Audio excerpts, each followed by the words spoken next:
So metastatic hormone receptor positive breast cancer that's HER2 negative, first of all, is very, very common. It's probably about 60% to 2/3 of the metastatic disease that we see.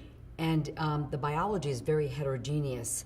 There's basically two main categories, those that tend to be endocrine therapy sensitive, the so-called luminal A, more slowly proliferative, and they have quite stable genomes, some mutations, but not a lot of genomic instability.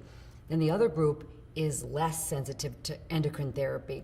They're more rapidly proliferative, they have a faster natural history, and genomically they tend to have p53 mutations, amplifications, deletions, much more genomically unstable, much more difficult to treat with endocrine therapy alone. So it is a bit of a spectrum, but basically two major buckets, but certainly a spectrum in between. So metastatic breast cancer that is less aggressive, first of all, tends to either be de novo metastatic, from the beginning and be very endocrine therapy sensitive, or to recur some years after the primary diagnosis. And it is generally indolent, so the Ki-67 staining is slow. Initially, it might be grade 1 or grade 2, on the primary diagnosis, or even de novo metastatic. And from a genomic standpoint, PI3 kinase mutations are quite common, maybe 40%.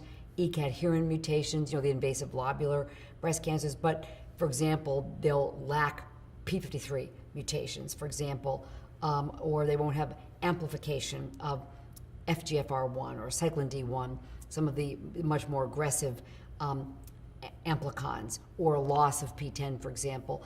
So they're more, they're genomically stable, and it just takes them a while. They're slow growing, so it takes them a while to accumulate more and more mutations over time. And these are the patients that we do very well with clinically, where we treat them with endocrine therapy plus other targeted agents. They benefit. You go on and on and on with a number of different endocrine therapies. They retain endocrine therapy sensitivity for a great period of time before requiring chemotherapy. And they tend to metastasize to bones, lung, lymph nodes, less commonly liver, although it can be liver, but less commonly liver. The more endocrine therapy sensitive sites of metastasis are bone, lung, lymph nodes.